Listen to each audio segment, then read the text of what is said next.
Мен Кораблев Мансур, Шақат жалпы орта білім беру мектебінің 8-ші қазақ сынып оқушысымын. Тәуелсіздік ұланы марапатына өзімді ұсынамын.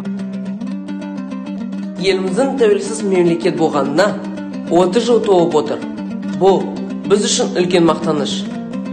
Біз үшін ең бастысы сабақты үздік оқу. Мектебіміздің үздік оқитын оқушыларының қатарында болу мен үшін үлкен жеңіс. Шығармашылық жұмыстармен айналысып, облыстық, республикалық сайыстардың жүлдегері атандым. Атап айтсақ, 1-7 сынып оқушыларының зерттеу жобалары мен шығармашылық жұмыстарының зерде облыстық байқауына қатарынан 2 жыл қатысып, жүлделі 1-2 орындарға ие болып, республикалық байқауда 2 орынды иелендім.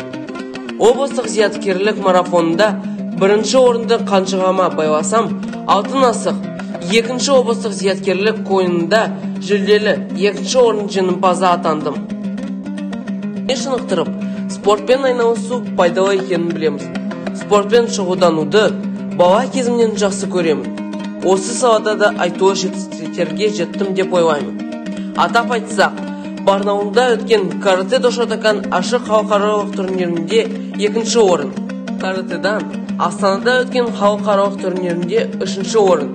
Балдәурен республикалық оқу-сауықтыру орталығында суда жүзуден жекелей біріншілігінде 3 орынға ие болдым. Сонымен қатар, пианино ойнау маған өте ұнайды.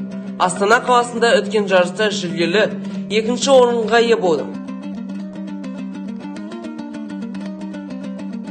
Маған лайктарыңызды аямаңыздар.